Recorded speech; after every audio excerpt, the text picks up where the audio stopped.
kumikinang na tambalang Nicole Yala at Diego Bandido. Itago niyo na lang po ako sa pangalang Sol, isa sa napakaraming napapangiti ng tandem ninyo. Sumulat po ako dahil may pinakatatago-tago akong lihim na sa inyo ko lang kayang ibahagi. Alam mo, kapag ka may mga ganyan, teka lang gusto ko lang sabihin sa iyo, hindi po kami katiwa-tiwala. Sobrang chismoso at chismosa po namin. Sure ka ba? Sa amin lang, pero binobroadcast natin. Hindi. Sa apat niya lang naman, sa tatlong tao niya lang naman gustong sabihin. Sa'yo, sa akin, at sa World Wide Web.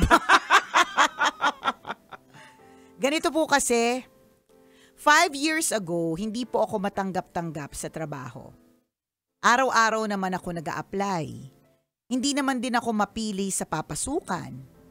Pero kahit ano ang gawin ko, wala talagang tumatanggap sa akin.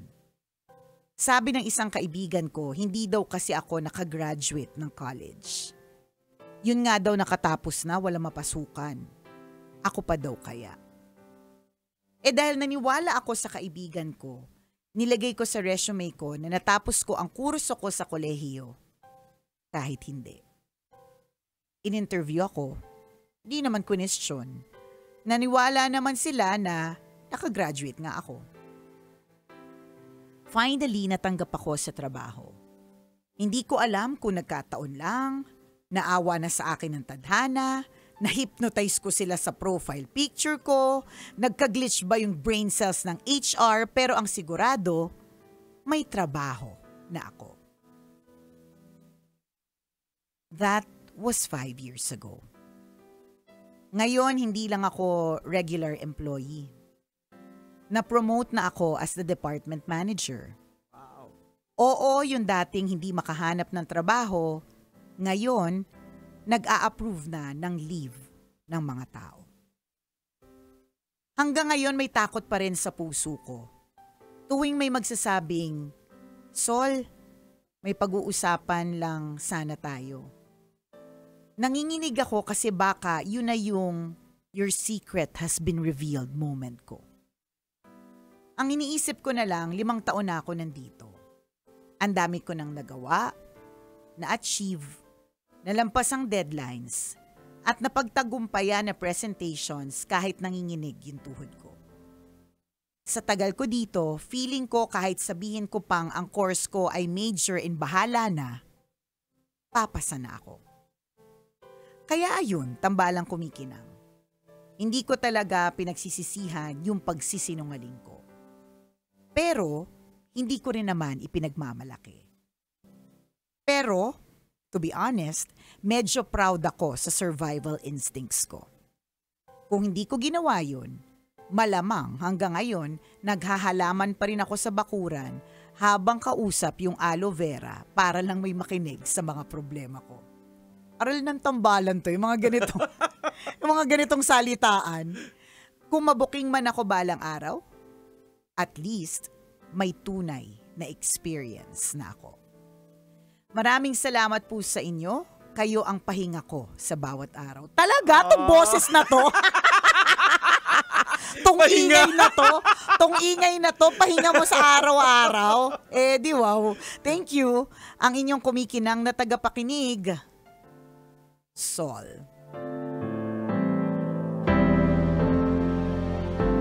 Sol, maraming salamat sa pagsabi mo na pahinga mo ang boses ng mga solsol. Correct, ang mga solsolera at solsolera, 'di ba? Pahinga mo kami. Siguro parang katulad nung na-meet natin kanina diyan sa Barangay Sun Valley, Parañaque, na kaya siguro na sinasabi ng iba na pahinga tayo sa bawat araw. Kasi sa lahat ng, for example, nangyayari sa kanilang buhay, especially sa mga moments na malulungkot, mga hindi maganda, tas naririnig yung boses natin, tayo yung comfort. Kahit hindi ko talaga maisip kung paano, bakit. Kasi pag pinakikinggan ko yung sarili ko, tumitigil ako kasi hindi ko kaya. Well, siguro kaya nasabi nilang pahinga na siguro yung bosses natin, especially bosses ng isang Nicoliala, yun yung nag-break ng cycle ng, kumbaga, yung cycle Yung kasi norm. nila yung norm. Yung cycle, ang norm kasi nila yung mahirap yung buhay, ang daming problema. So pag narinig yung boses ng halakak ni Nicoliala, yun nagbe-break, nababasag, yun yung pinakapahinga nila. Di ko pa rin maisip. Pero thank you na lang. Thank you na lang, di ba? Pero gets ko yung sinasabi mo. Kaya may ganyang, nagugulat pa rin talaga ako pag sinasabi nilang pahinga tayo sa araw-araw. Kayo ang dahilan ng aming kaligayahan. Paano? Feeling nga namin, masisira yung buhay niyo sa amin kung talagang kami. sa kaingayan namin. But, sige, we'll take the compliment. Yan. Thank you, Sol. Salamat, Sol. Salamat. Alam mo, Sol, isa ka sa mga maswerte. Kasi I will not, isa ka sa mga maswerte, sa totoo lang, na nag-start from kasinungalingan na panindigan, tapos eventually napatunayan ng sarili.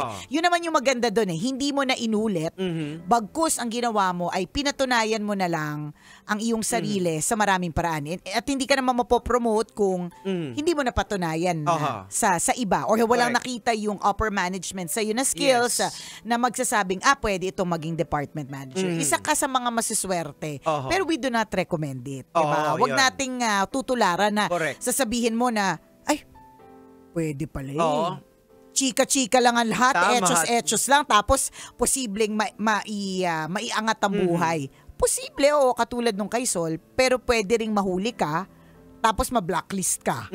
Diba? May mga consequences na hindi maganda. Correct. Ganon. Alam mo, Sol, bilang mga, syempre, lagi naman itong mga unsolicited advice naman yung sinasabi namin sa'yo. Well, unang-una, bukod sa swerte ka, you are blessed na umabot ka ng 5 years. At ako naniniwala na ang mga kumpanya lang sa totoo lang ngayon, sa ngayon hindi sila tumitingin na doon kung ano talaga yung tinapos actually, mo. It's more on skills Actually, Jegs, ang iniisip ko nga, ang biglang tumakbo sa isip ko, what if tawagan natin yung HR, tapos tanungin natin sa kanila kung nagdo-double check po ba kayo kung bawa sinulat ko doon, cum laude.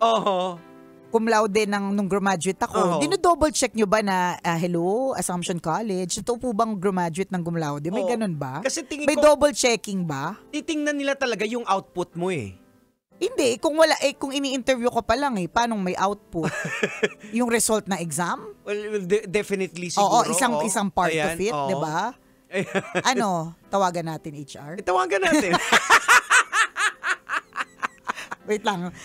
Chat ko lang kung kung Hindi busy. kasi inihingi naman din nila yung 'di ba, yung mga transcript of records, may mga seal naman yun. Meron naman. Sa bagay, may seal. Ay sa bagay, ang tagal-tagal ko na kasing hindi nag-apply. Isipin mo 21 years na ako dito. So, hindi ko matandaan kung ano yung mga requirements na sinasabit. May transcript ba? Oo, hinihingi siya.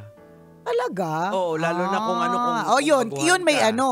Hindi, paano ka makaka-sure na hindi siya recto? Ayan, kung sa bagay, isa pa din yan. Pero, di ba, whether or not it is actually being checked, ang tawag po dito ay integridad. Integrity. Yes. Paano mo masasabing magde-develop ka kung yung integrity mo or yung character mo ay questionable. Ako, I always say this, Jegs, yung talent, yung skills can be learned. Pero yung integrity, yung values, 'di ba? Yung attitude, and innate na yan and it will always hunt you down. Actually, tingnan mo. Diba? Parang si Sol. You're diba? proud pero deep in you na alam mo meron kang tinatago So again, Sol, kung meron ka mang taong pagkakatiwalaan dyan, boss, dyan sa kumpanya ako, para sa akin mas maganda na sabihin mo. Kasi again, titingnan talaga nila. At this point? Para sa akin, ako yun. Sasabihin ko. Kasi ang titingnan pa rin din ng management dyan is yung skill set mo talaga Kumbaga parang, sabagay, kung halimbawa, biglang umamin yung isa na hindi ko talaga, tapos napatunayan mo naman yung sarili mo for so many years, wala namang rason. Tapos you come in clean. Correct. You come in clean. Tapos wala na yung iniisip mo nga kasi bibit-bitin mo kasi yan Hindi ka matatahimik dyan sa yes, sabi mo proud ka dahil madiskarte ka pero laging baggage mo siya. Laging nandyan. Tingnan mo hanggang ngayon, 5 years later tapos mapopromote ka na. Correct.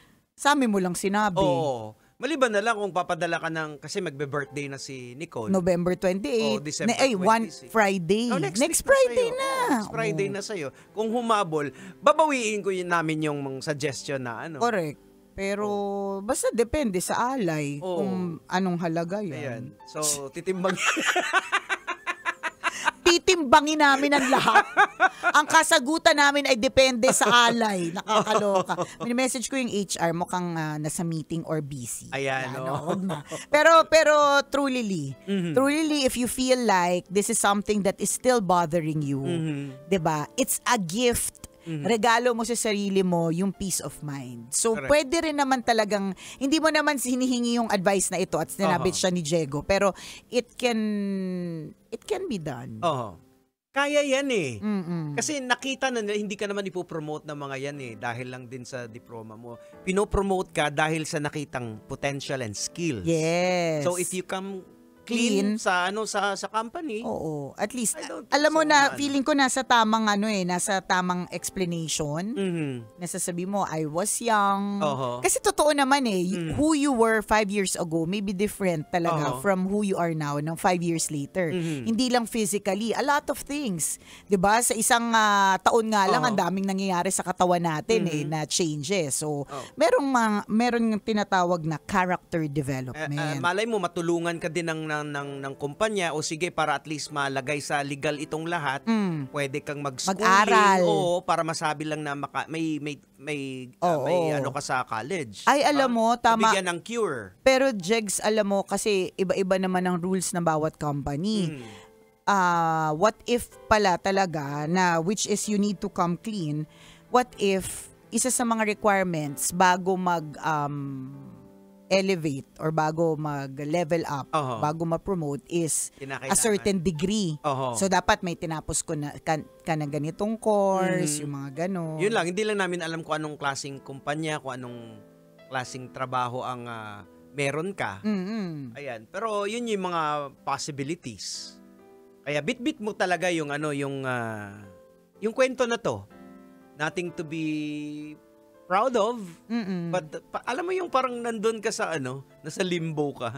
Oo nga kasi hanggang ngayon nandun ka. Proud ka sa survival instinct mo, yun, sa mga ginawa mo, 'di ba? Kaya lang at the same time, syempre iniisip mo lang din, tama ba 'to? Or siguro yun nga yung integrity meron ka rin naman noon. Kaya parang feeling mo while you think you know that you deserve it, na alam mo naman talagang napatunayan mo yung sarili mo, sinabi mo naman, 'di ba? Parang hindi kompleto o parang hindi buo.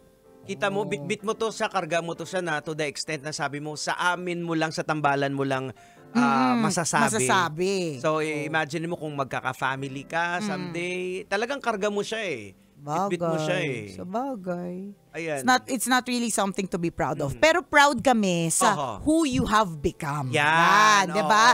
Na nagsimula ka man na ganito, eventually, after many years, naging ganito ka naman. Which is a better version of yourself. Saka hindi ka nagpatalo doon sa sulsul ng kaibigan mo. Yes. Dumiskarte ka. Correct ka. Pero, nagpadala ka rin doon sa, mga paraan. Ayan. So, come clean, Sol. Ayan. Yun lang yun. Kahit hindi naman yun yung tinanong mo sa amin, pero come clean ka na lang. Oo. Ayan. Para para wala nang questions. Correct. Oo. So kung di man, ang pwede mo rin gawin, let's say, kunyari lang other options din to. Kung halimbawa, hindi mo talaga kayang sabihin kasi natatakot ka or baka, basta ang dami kasing question mark Pwedeng bawiin yung possibility. Pwede ring, ewan ko kung may company rules ba na pag nagsinungaling ng ganon ay bound for termination. Siguro, hindi ko sure to pero ang pwede mong gawin is bumawi ng connected doon in terms of the education part. Yan, Pwede rin namang ikaw na bahala mag-decide. Pwede rin naman na mag-aral ka on your own na parang hindi man noon nagawa pero mag-aaral ako. Ayan. Para I would say na talagang may tinapos din naman talaga. It's not too late. Yan, tama. Hindi naman talaga too late. Pero isa lang ang malinaw dito, Sola. Gagawin mo man o hindi, there is always consequence. Yan. dumating mga yun, hindi natin alam kung ngayon or someday, but there is always consequence. Ay, come clean ka na. Oo. Kasi baka mamaya dumating yung araw, sabihin, ba't mo pa pinatagal? Oo. Nung kung kailan ka ipopromote na VP. Ayan. Di ba? Oo. Kung nandun ka na sa VP, Oo, tapos bigla, tapos alam mo na, masilip, nako, diba? ito lang masasabi ko sa'yo. Pakaraming inggitera sa mundo. So kung gusto kanyang ibagsak, minsan isang sulsul lang sa boss hahanapan ka ng butas. Hahanapan ka. Alam mo, sa totoo, yan yung isa sa mga naging witness ako so many times. Kung gusto ka talagang i-down, tirahin, put to the ground, pinned to the ground, itulak sa kumunoy, siguraduhin kumukulo ka kasi Pakinggan nandun mo, ka sa Sol, yung diin, Sol, based on experience ng isang Nicole Yala yan, ha? Kung may mga tao na gustong gawin yan, yung ibagsak ka talaga kasi naiinggit, naaasar, nayayabangan, or kung anumang dahilan, kayang-kaya nilang gawin. Tama. So wag mo na lang silang bigyan ng rason. So regalo mo na sa sarili mo ang peace of mind, hindi mo pa mabibigyan ng rason yung mga iba para to talk back against you. Ayan. Come clean. Kaya mo yan, Sol. You can do it.